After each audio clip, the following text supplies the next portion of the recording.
What if Tanjiro had a devil fruit? So, you guys voted for this in my post. I asked you all between a bunch of different videos, and you picked, what if Tanjiro had a devil fruit? Then someone in the comments said you guys should choose the devil fruit too. So I made another post, and you ended up picking the Tori Tori no Mi model phoenix. I originally had the fire fruit on the list, the one Ace used, but I removed it because another creator already did that whole timeline. Plus, I wanted to do Phoenix anyway, since it's a really cool ability. So before we get into this really nice timeline, I want to go over all the abilities the Phoenix fruit would give Tanjiro. So in One Piece, Marco uses the Phoenix fruit, and his abilities are basically pretty simple. Anyway, I kind of like the Phoenix fruit for Tanjiro, because it doesn't have a direct fire ability. His Phoenix abilities let him heal people with his flames, just like a phoenix rising from the dead. He can also turn into a full phoenix with blue flames. He can fly, which gives him natural aerial movement, and once he eats the fruit, it gives him a speed boost and a strength boost. Basically, it gives him healing type abilities, blue phoenix flames, and the power of flight. Now let's get right into the video. So Tanjiro goes to sell charcoal. Everything basically happens the same. He meets the old man, and the old man tells him to stay in his house because demons roam at night time. After that, Tanjiro goes back to his house and sees his whole family massacred, and the only one that survived was Nezuko. So he takes Nezuko to try to get help. He meets Giyu on the way. The two of them fight, and Giyu tells him to go to Urokodaki, and this is where everything basically changes. When Tanjiro is training with Urokodaki in the mountains, he finds a fruit that looks bright blue, almost like a pineapple. Tanjiro looks at it and thinks it's weird, but he decides to eat it because it looks cool and smells good to him. So he eats it, and he gains the phoenix powers. Now Urokodaki sees this and is super weirded out. Tanjiro can't fully control it yet, but he basically has all the power, and he already knows the name of it, because once you eat a devil fruit, you automatically know its name, so he knows it's the phoenix fruit. Urokodaki continues training him, but he's still confused about how this fruit gives superhuman abilities. He's never seen anything like it. They test out Tanjiro's abilities and realize he can already fly around in his phoenix form, and he also learns he can turn into a half-phoenix hybrid. Tanjiro asks if the flames can burn anything or not, and they find out that the flames do not burn at all. You would think they would burn stuff, but the phoenix fruit flames don't burn anything. So Tanjiro can still use the flames for offensive attacks, but it's not actual fire damage. It's more like a physical punch or kick with phoenix energy behind it. But the flames do heal. They figure that out after Tanjiro trains and gets his hands roughed up. He heals them using the flames, which is extremely helpful. Tanjiro can also get a better view of missions by scouting from the sky. Anyway, he finishes his training, and honestly, I think this is the best fruit for him. Marco uses it mainly for mobility and healing, and he mixes it with physical attacks, so it fits Tanjiro perfectly. He can use it for mobility and healing to support his sun breathing later, but right now, he still only has water breathing. He goes to final selection, and instead of him fighting demons and trying to survive the whole time, he's constantly healing and hunting down demons. He defeats the hand demon the same as before, but he can help more people because he can fly over everything. Some people say the Demon Slayer corpse would notice him and bring him into the Hashira, but they didn't notice Nezuko, so they would barely notice Tanjiro. Anyway, Tanjiro goes out and defeats the swamp demons and all the other demons he normally does. He goes to the mansion, kills the drum demon, and meets Zenitsu and Inosuke. After that, we reach the biggest part of Season 1, Rui's Mountain. This time, things change a lot, because Tanjiro can heal people. It takes about 10 to 20 minutes to heal a full arm through regeneration. So if someone gets their arm cut off, Tanjiro can regrow it in about 10 to 20 minutes. It's not as fast as demon regeneration, but it works. He helps out the demon slayers getting controlled by the mother demon's threads. They still kill the mother demon, but way faster because Tanjiro can fly and locate her quicker. Now for the father demon. This fruit isn't a Logia fruit, it's a mythical Zoan. So it's not like someone hits him and he just becomes flames. He can turn into a full phoenix and surround himself with flames, but enemies can still break through and hit his real body. Tanjiro fights the father demon and defeats him. Since he doesn't get blasted away like in the original, he stays in the area searching for Nezuko. Once he finds Nezuko, he starts fighting Rui. Now this is the main thing, because his sword still gets broken, but since he doesn't take as much damage to his whole body, because the phoenix flames are constantly healing him while he's half phoenix, half Tanjiro, he still doesn't kill Rui. His sword is still broken, and he only unlocks sun breathing. Nezuko also uses her blood demon art, but the ending is basically the same as the original timeline, with Giyu showing up and landing the final blow. Then we get to the Hashira meeting arc. arc. They first ask why he's traveling with a demon, and after they settle that, they start talking about his phoenix powers and what exactly they are. Tanjiro tells all the Hashira his abilities, and they're kind of suspicious at first, wondering if it's something demon-related or like a blood demon art, but they realize Tanjiro is on their side, and since they already accepted Nezuko, who is an actual demon, they allow Tanjiro in the core anyway. It's just something they have to get used to. Tanjiro is still focused on learning sun breathing, and he's not as reliant on Shinobu's healing since he can heal himself. After all that, he heads onto the Mugen train with Rengoku, Inosuke, Zenitsu, and Nezuko. They all still fall asleep in the dream trap. Rengoku, Zenitsu, and Nezuko protect the entire train, while Tanjiro and Inosuke go to fight Lower Moon 1, Enmu. So after that, the train gets derailed, and when Tanjiro gets stabbed, he does get stabbed, but he heals up with his phoenix fruit. It doesn't take that long, since it's just a minor injury. Then Akaza comes, sees Tanjiro's weird ability, and starts wondering if he's a demon or not. He's obviously not, because his regeneration is still pretty slow. Anyway, Rengoku and Akaza start fighting, and everything basically happens the same way all the way up to the sunrise. Akaza notices the sun coming, and Rengoku is holding him there, trying to kill him with the sunlight. Tanjiro can't do anything, and Akaza still gets away. But here's where things actually change. With Tanjiro's flames, he can keep Rengoku stable and heal him enough to stay alive. Even with that huge hole in his body, the Phoenix flames can regenerate it. It just takes a while. It would probably take around 20 to 30 minutes for him to fully heal because that injury is massive, but he survives long enough for Shinobu to get there and help him out. After that, with Rengoku surviving, we move into the Entertainment District arc. Tanjiro tells Tengen in place of the girls. Tanjiro, Inosuke, and Zenitsu all go with him, and I'm skipping most of the dialogue with them dressing up as girls to find Upper Moon 6. They finally find her, and I'm skipping straight to Tanjiro versus Daki, while Tengen, Inosuke, and Zenitsu are all fighting the other half of Daki. Now, with Tanjiro having more AoE ability, and him saying he's not special as his eyes go red with that little rage mode, he actually taps into a little bit of flow state. He uses his Phoenix powers to the max, and uses his movement to slice off Daki's head in that exact moment. This forces her to bring out Gyutaro. At this point, Tanjiro is just trying to distract the two of them until Tengen, Inosuke, and Zenitsu show up, without Nezuko having to save him this time. Once they all team up, Tanjiro doesn't have time to heal anybody, he's only healing himself. But he's actually really good support, fighting alongside Tengen versus Gyutaro. I'm skipping to the part where Zenitsu is under the rubble, Inosuke is half dead, and Tengen gets his arm chopped off. Everything basically happens the same, but Tanjiro is mostly in perfect condition, so he doesn't have to overexert himself. Once they cut off Gyutaro's head, a sickle still goes through Tanjiro's chin, but he heals it way faster. He even gets to break out his Demon Slayer mark in this arc. He heals Zenitsu, and heals Inosuke from the brink of death, and he helps heal Tengen's arm. Nezuko helps heal everybody from the poison Gyutaro hit them with. After that, Tanjiro is not in a 3-month coma from this arc. Instead, he goes straight into training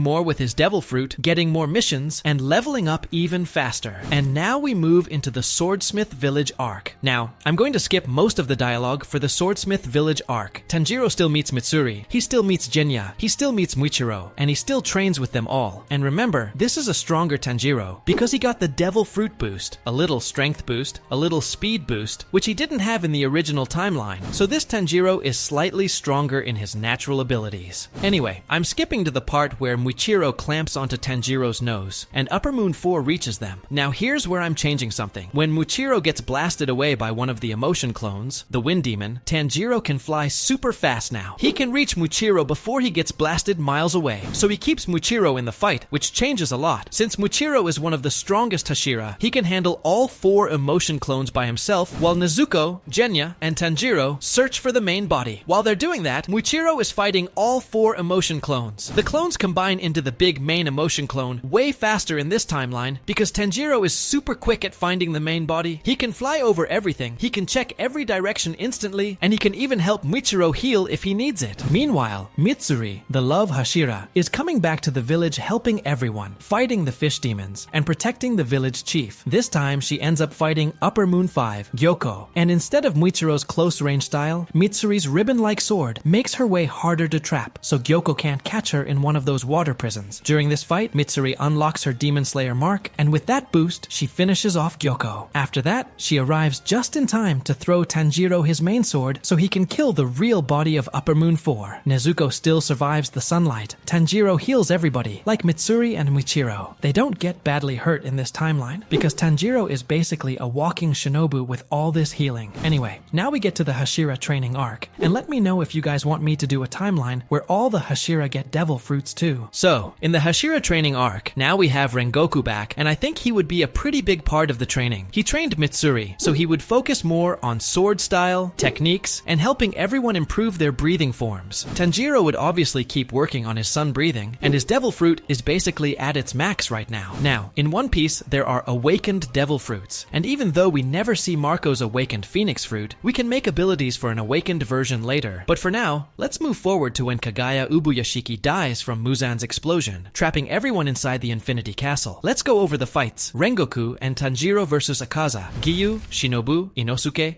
and Kanao versus Doma. Upper Moon 1 Kokushibo versus Genya, Muichiro, Gyomei, and Sanemi. Side battles, Zenitsu versus Kaigaku, and Yushiro, Obanai, and Mitsuri versus Nakime, the Biwa woman. So let's start with the first fight, Akaza versus Rengoku and Tanjiro. This fight basically goes the same at first. Rengoku is strong enough now to keep Akaza occupied, buying Tanjiro time to figure out his selfless state again, and he kills Akaza just like before. But this time, since Tanjiro can fly, he can fly through the Infinity Castle faster and find the Upper Moon 1 fight, while Rengoku is still searching for the other demons. I think Tanjiro would jump into the Upper Moon 1 fight eventually, but before that, we need to handle Upper Moon 2. So for Doma, the fight goes pretty well with Shinobu, Giyu, Kanao, and Inosuke. Shinobu said it takes 3 Hashira level fighters to beat an upper rank like him, and that holds true here. Kanao and Inosuke basically count as upper rank level fighters at this point, and Giyu is considered one of the strongest Hashira. So with the 3 of them, plus Shinobu pushing herself to her limit, they actually beat Doma. Shinobu is still on the brink of death, but she survives. Rengoku could help too, but Obanai, Mitsuri, and Yushiro are keeping Nakime, the Biwa woman, occupied. Now we get to the Upper Moon 1 fight with Kokushibo. Now with that, once Tanjiro gets there, he sees Muichiro on the brink of death and starts to heal him. In that same moment, Kokushibo sees Tanjiro's earrings and tries to kill him even more, so Tanjiro awakens his full devil fruit. So his abilities are, when he awakens his fruit, his blue flames get a small white tint to them. His healing speed increases, closing injuries way faster without burning extra stamina. He also unlocks a Phoenix Aura, a light flame that passively heals minor injuries on allies, like bruises and small cuts. So in this fight, where Gyomei, Sanemi, and Genya are fighting around him, they get healed too, just not as fast as when Tanjiro heals them directly. He can also create short bursts of fire that actually burn enemies, limited but similar to Logia fruits. His hybrid form becomes sharper, more stable, and gives him a modest boost to speed, flight, and control. With that, he can help Genya, Gyomei, and Sanemi, helping them heal, and with his abilities, he can shorten the time it takes to heal their injuries, basically saving their lives. And with his passive healing, he can heal the whole team while staying in the back. Since Tanjiro is a little stronger now, he can actually stand against Kokushibo a little bit, but not much. This gives him more rage, but that rage just opens more chances for Gyomei and Sanemi to get in more openings, and they cut off Kokushibo's head. Kokushibo realizes he was at fault, remembers his past with his brother, stops regenerating, and kills himself. Now for the side battles, Kaigaku versus Zenitsu basically happens the same way, with Zenitsu killing him using the same form. Yushiro meets Obanai and Mitsuri, and Yushiro fights Nakime, the Biwa woman. That basically goes the same. Yushiro takes control of her. Muzan finds out, kills Nakime, and Yushiro gets all the demon slayers out of the Infinity Castle. Now, once they all meet up, Tanjiro is not almost half dead like before at the beginning of the battle. He stays back and heals Shinobu to her fullest, because remember, Shinobu was on the brink of death. Muichiro, the mist Hashira, is alive and well now, and still fighting with them, and they all start fighting Muzan together with their demon slayer marks. Tanjiro obviously helps in the fight, and since he has an awakened devil fruit, he slightly heals everybody around him during the battle. He can keep track of everyone and make sure that the people falling out of the fight are okay. So things like Muichiro's death in the original timeline don't happen here. Tanjiro can save a lot of people. The only one he can't save is Gyomei, because Gyomei has to die. His demon slayer mark kills you at age 25, and he is already past 25, so he dies that night no matter what. But with people like Obanai and Mitsuri, Tanjiro can help save their lives with his flames. forms. If they haven't taken fatal damage yet, he can still heal them. With Tanjiro using the 13th form, the one he learned from Yoriichi, they kill Muzan, drag him into the sunlight, and end him. So this timeline actually has a happy ending. Most of them survive, but they still have their Demon Slayer marks, so they still die at age 25. Shinobu and Giyu obviously get together, Mitsuri and Obanai get together, and Kanao and Tanjiro get together. This is a very happy ending, but if you want to jump into a whole different universe and see what would happen if Tanjiro had a Bankai, then check out this video right here. In that one, I made every single Hashira have their own Bankai too.